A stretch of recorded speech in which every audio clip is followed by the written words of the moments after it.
Jelajahi cara baru mendapatkan informasi. Download Metro TV Extend sekarang.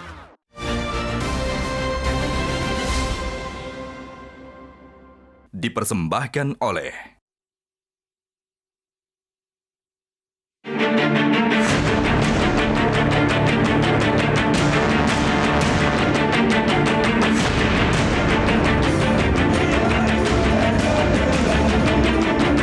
Saya pikir menilai tumpeng, menilai lukisan sulit, tapi saya rasa tidak sesulit memilih koalisi nantinya, begitu kan, kira-kira begitu ya.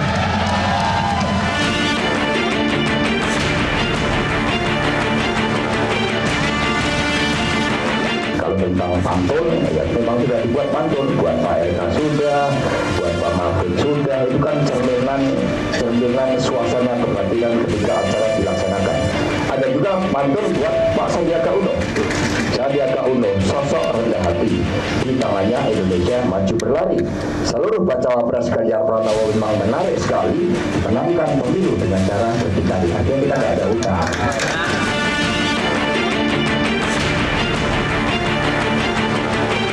Tapi tadi saya ingin perkuat tegasan bahwa bukan hanya ahlan wa sahlan wa marhaban, tapi insya Allah kita ingin lebih erat lagi. Makanya tadi kita sama-sama menyanyikan lagu Yalal Waton. Dan alhamdulillah semua kompak dan siap untuk bersatu.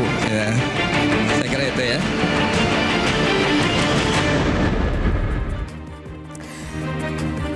Baik, pemirsa, kembali di kontroversi masih membahas soal pasangan Pilpres last minute. Saya ingin kembali ke Mbak Christina. Mbak Christina, tadi kita sudah lihat kalau dari sisi elektabilitas RK itu meskipun pendatang baru di Golkar, tapi lebih unggul, jauh lebih unggul dibandingkan Pak Erlangga.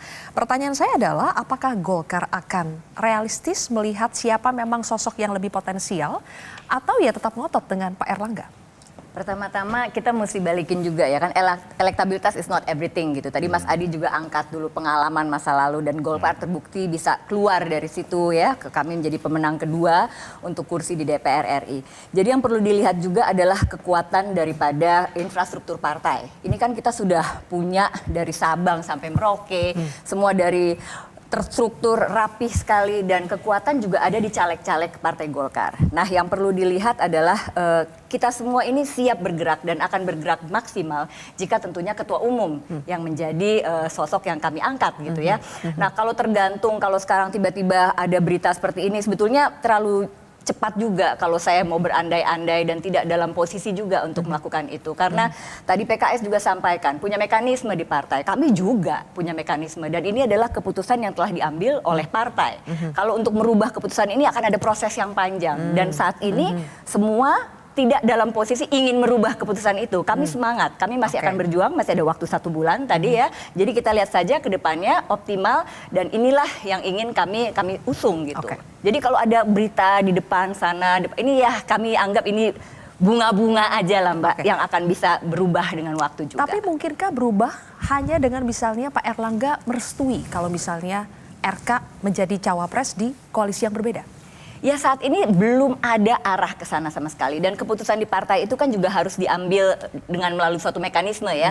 Tentu harus disampaikan dulu mengapa akhirnya walaupun memang kami memberikan mandat penuh kepada ketua umum untuk salah satunya menentukan arah koalisi bakal cawapresnya dan juga capresnya. Jadi memang ketua umum kami berikan mandat untuk itu. Tapi tentunya pasti ketua umum tidak akan mau dengan semangat yang ada ya. Ini kan kesempatan seperti ini tidak datang setiap kali. Sebelumnya kan kami juga tidak berhasil untuk mencalonkan ini ya dan sekarang kami punya ketua umum yang kami pikir tepat sekali sosok yang bisa berkontribusi maksimal kepada Pak Prabowo sebagai capresnya nanti. Jadi ini momen yang ditunggu-tunggu oleh segenap kader. Kecuali kalau misalnya RK memutuskan sendiri untuk kalau misalnya memang ada tawaran yang pasti di koalisi seberang dan RK memutuskan sendiri, Golkar akan melepas? Dan again, saya tidak dalam posisi untuk berandai-andai atau menyikapi sesuatu yang belum pasti. Oke, baik. Bang Habib, sepertinya dari Golkar itu kan sangat ingin ketua umumnya bisa menjadi cawapresnya Prabowo. Tapi Prabowo-nya sendiri bagaimana? Apakah siap dengan konsekuensi kalau bukan Erlangga yang menjadi cawapres? Siap juga untuk legowo seperti Mas Zaky? Lepas kalau Golkar mau pindah, silakan. Ya, itu hal yang wajar. Golkar partai besar ya, dan mungkin partai politik yang sejarahnya paling panjang yang ada sekarang yang ada di top level.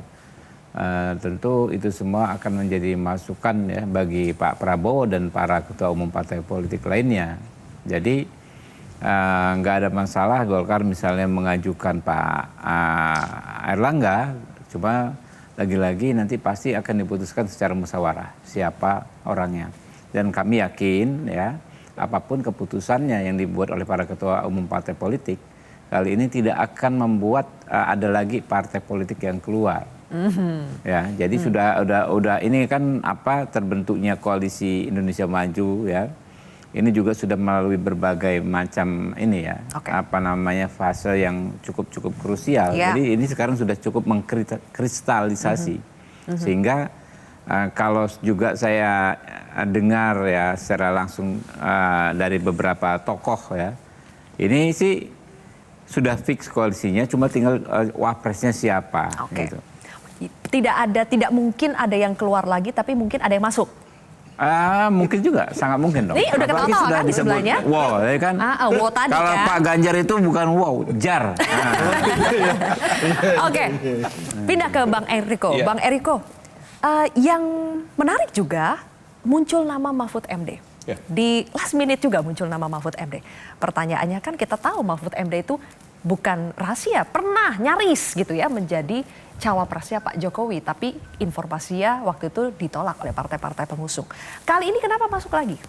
Sebenarnya kalau dari kami, Profesor Mahfud MD bukan baru Mbak Silvi. Dari 10 calon mengkerucut ke 7, mengkerucut ke 5, bahkan sekarang 3, beliau tetap ada. Dan sebenarnya orang yang seperti ini, orang yang bersih, yang mempunyai sikap, berani, itu kan juga tidak banyak. Ini juga penting sekali di dalam situasi saat ini. Jangan lupa Mbak Silvi, kita juga jangan larut dalam situasi katakan hanya berpikir bakal calon wapres seperti apa, bagaimana. Ini kan bisa saja. Apalagi pasar yang terbesar itu 56,45% adalah generasi milenial, generasi Y dan Z. Seperti apa pandangan mereka? Ini juga harus kita rangkul. Ya, katakan Nahdien, Muhammadiyah, tapi generasi muda apakah pasti memilih orang muda? Belum tentu. Generasi muda yang pasti memilih orang yang bersih, korupsi, itu track recordnya oke. Kemudian apa? Ini juga mewarnai mereka nanti menyongsong ke depan. Seperti apa sih prospek ke depan dalam pekerjaan mereka? Nah, ini yang kadang-kadang kita juga tidak aware terhadap hal seperti ini. Okay. Nah, jadi Mbak Silvi, apa intinya dari semua ini? Seperti tadi, kerjasama dengan Demokrat. Baiklah apa yang disampaikan Adinda saya Habibur Rahman, tidak salah. Tapi kalau kita berkalkulasi dari hasil survei, bahkan terakhir hasil survei dari Carta yang saya tahu, selisih head to head itu tinggal 3%. Artinya apa? Terjadi yang namanya rebound. Apakah ada satu ini yang ingin kalah? Kan tidak ada. Nah, itu satu. Kedua, ini saya sampaikan Mas Zaki, kami berempat itu sudah 33%. Kalau masuk yang kelima, katakan dari Demokrat, ini menjadi Pancasila, menjadi 5, dan itu lebih dari 40%, tinggal 10% lagi. 10% lagi dari mana? Dari relawan dan dari komunitas teristimewa generasi muda, generasi Y dan Z ini. Jadi artinya mau mengajak Demokrat atau gimana, Bang? Loh, kami membuka, bukan lagi mengajak, membuka diri. Dan nanti dikatakan bajunya Eriko sudah pakai biru, begitu juga celana jeansnya, begitu juga dengan Adinda saya di Nah, nanti dikatakan ini apakah ada kaitannya dengan Demokrat? Cocok lagi. Biru Bang. Cocok lagi. Hijau tua, ya kan? Kalau di Madura hijau tua, kan begitu saja. Nah, jadi artinya begini. Dalam politik is the art of possibilities. Tidak ada yang tidak mungkin kecuali menghidupkan orang mati. Itu kita sepakat dalam hal ini. Apakah ini pasti 3 poros, Mbak Zil? 2 bulan lalu saya katakan 4 poros. Kenapa yang jawab belum tentu Mas Iqbal ya? Nah, boleh saja. Ada tanda-tanda apa ini Mas Iqbal? Itu kan berarti Mas Iqbal sudah ada feeling bahwa kemungkinan berat ini. Betul juga yang disampaikan Mas Adi Pre tadi ya kan. Saya sebenarnya nggak mau komentari. Nah itu 2 bulan lalu. 1 bulan lalu saya katakan yang paling besar peluangnya 3 atau 2. Oke.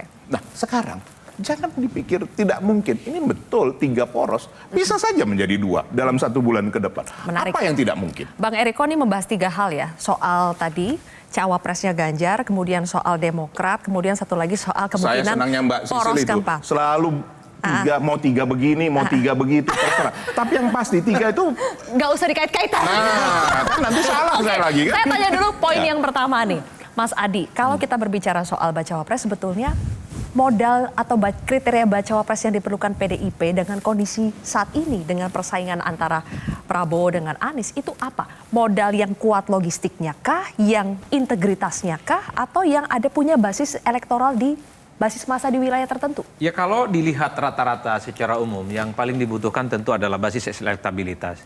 Terutama di wilayah teritori tertentu yang saya kira Ganjar Pranowo itu relatif kurang kuat secara signifikan. Di Jawa Barat salah satunya, ditambah Banten dan DKI Jakarta. Tentu strategi yang dimainkan oleh PDIP, siapapun cawapres yang relatif bisa menambah elektabilitasnya yang tidak terlampau signifikan, itulah yang akan dipilih pada akhirnya. Ridwan Kamil mungkin bisa menjawab untuk persoalan Jawa Barat. Tapi persoalan untuk daerah-daerah lain seperti di Sumbar misalnya, kemudian DKI dan Banten, pasti akan dicari portofolio politik yang lainnya. Siapa tahu jawabannya ada di Mahfud MD, siapa tahu jawabannya ada di Sandiaga Uno, atau mungkin jangan-jangan ada di Andika Perkasa. Tentu inilah yang saya kira PDIP sedang melakukan beauty contest gitu ya. Mencari siapa kira-kira sosok paling ideal melengkapi secara teritori untuk melengkapi elektabilitas Ganjar Pranowo. Oleh karena itu ya tentu bagi PDIP di antara sekian begitu banyak nama itu, bahkan Bang Eriko sekalipun tidak pernah bisa memprediksi kira-kira siapa. Karena ini adalah soal elit yang sebenarnya bisa menentukan. Megawati Soekarno Putri konsultasi dengan ketua umum partai yang lainnya. Tapi bagi saya yang ingin saya tegaskan adalah persoalan cawapres ini bukan hanya sebagai pelengkap penderita, tapi dia harus punya insentif politik elektoral. Karena saya membaca secara elektabilitas itu Ganjar, kemudian Prabowo ataupun Anies itu belum ada yang mencapai angka psikologis 60%. Oleh karena itu posisi bacawapres itu menjadi kunci untuk memenangkan pertarungan. Nah, terkait Demokrat ya, saya ingin tegaskan Demokrat ini memang dibutuhkan tapi tidak terlampau diharapkan sebenarnya. Kenapa? Kalau melihat kecenderungannya, PDIP ini kan tidak terlampau agresif mendekati Demokrat.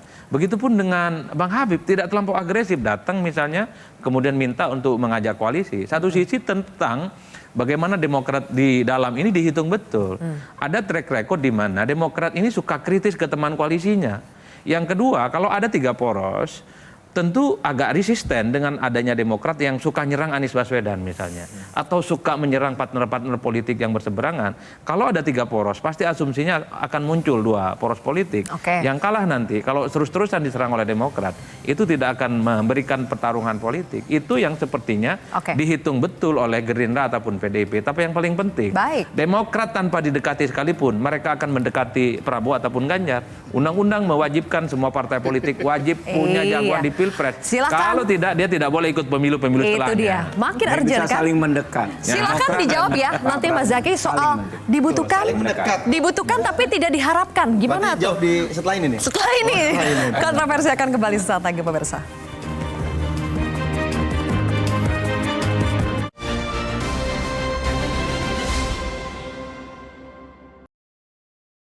Cara mudah mendapatkan informasi dengan satu sentuhan jari. Download Metro TV Extend.